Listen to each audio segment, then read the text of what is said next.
I'm gonna tell you a story that you've never heard before. Because no one knows this story like I do. It takes place on the night of June 12th, 1994. And it concerns the murder of my ex-wife, Nicole Brown Simpson, and her young friend, Ronald Goldman. I want you to forget everything you know about that night.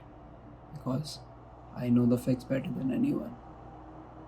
I know all the players. I have seen all the evidences. I've heard all the stories. That I did it. That I did it, but I don't know I did. I can no longer tell fact from fiction. That I wake up middle of the night, consumed by guilt, screaming man. There even has me wondering, what if I did it? The things I know, the things I believe, you can't even imagine. And I'm gonna share them with you. So buckle up. I think we are pretty close to a storybook marriage. We had a few arguments, sure, like most couples, but they never got out of hand. After Justin was born, though, Nicole started getting physical with me. She had that temper on her. If something set her off, she tended to come at me fists and feet flying. Mostly, I just tried to get out of her way. But sometimes, I had to hold her down until she could get herself under control. So yeah, we argued. And we could get pushy about it. And sometimes, the arguments ended with Nicole in tears. But more often than not, they ended in laughter. When I got back to LA, Nicole and I got into what I often think of as our period of confusion. This was early April, a month before Mother's Day, more than a year before the murders. And Nicole pretty much began stalking me. She'd drive by the house late at night, and if Paula's truck wasn't out front, she'd ring the bell. And like a fool, I'd let her in. That thing that wasn't supposed to be happening again was happening again, 2 and 3 times a week.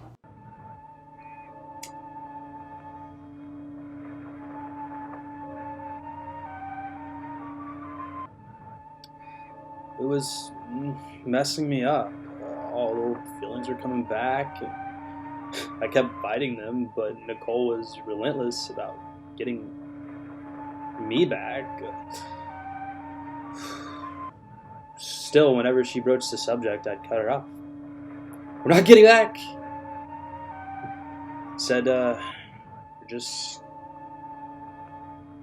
doing this.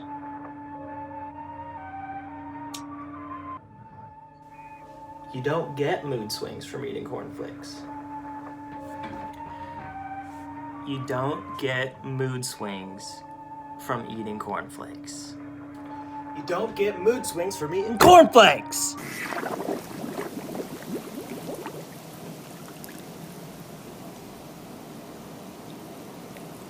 I moved past the front door of Nicole's condo to take a closer look. There were candles burning inside, and I could hear faint music playing. It was obvious Nicole was expecting company. And I wondered, who the fuck was it?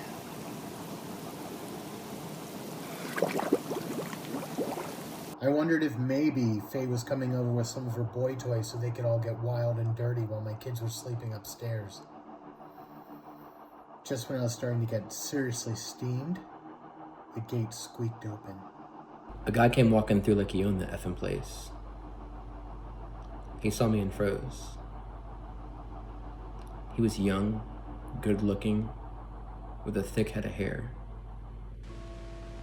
And I tried to place him. I'd never seen him before. I didn't even know his name. Ron Goldman. Who the fuck are you? I said. Oh, I'm just here to return a pair of glasses, he replied, stammering.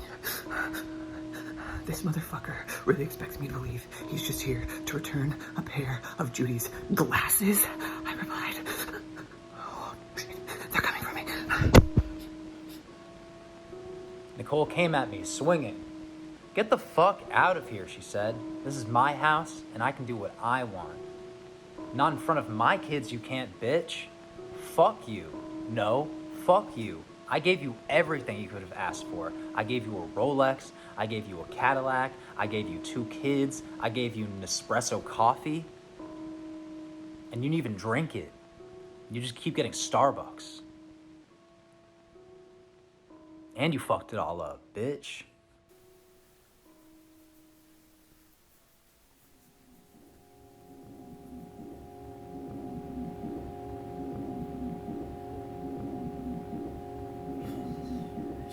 Comes at me like a banshee, arms and legs flailing,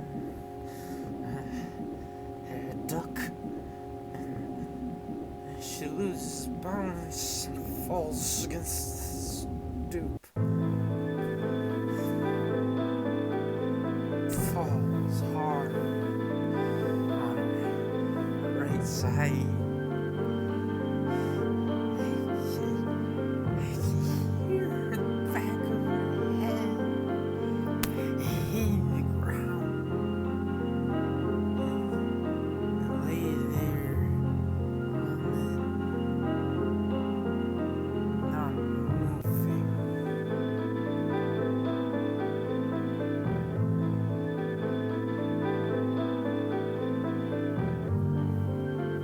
"Jesus Christ, OJ, let's get the fuck out of here," Charlie said, his voice cracking. I looked over at Goldman. I was fuming. He thought I was going to hit him and got into his little karate stance. "You think you can take me with your karate shit? What, bro?" "You think you're tough, motherfucker?" I said. I could just hear Charlie behind me urging me to get the hell out of there, and at one point he even reached for me. He tried to drag me away, but I shook him off hard, and I moved towards Goldman. "Okay, motherfucker," I said. "Show me how tough you are." Then something went horribly wrong, and I know what happened, but I can't tell you exactly how. I was still standing in Nicole's courtyard, of course, but for a few moments I couldn't remember how I'd gotten there, when I'd arrived, or even why I was there. And now I was standing in Nicole's courtyard, in the dark, listening to the loud, rhythmic, accelerated beating of my own heart. I put my left hand to my heart, and my shirt felt strangely wet. I looked down at myself, and for several moments, I couldn't get my mind around what I was seeing. The whole front of me was covered in blood, but it didn't compute. Is this really blood? I wondered. And whose blood is it? Is it mine? Am I hurt? I looked down and saw her on the ground in front of me, curled up in a fetal position at the base of the stairs, not moving. Goldman was only a few feet away, slumped against the bars of the fence. He wasn't moving either. Both he and Nicole were lying in giant pools of blood. I'd never seen so much blood in my life. It didn't seem real, and none of it computed. What the fuck happened here? Who had done this? And why? And where the fuck was I when this shit went down?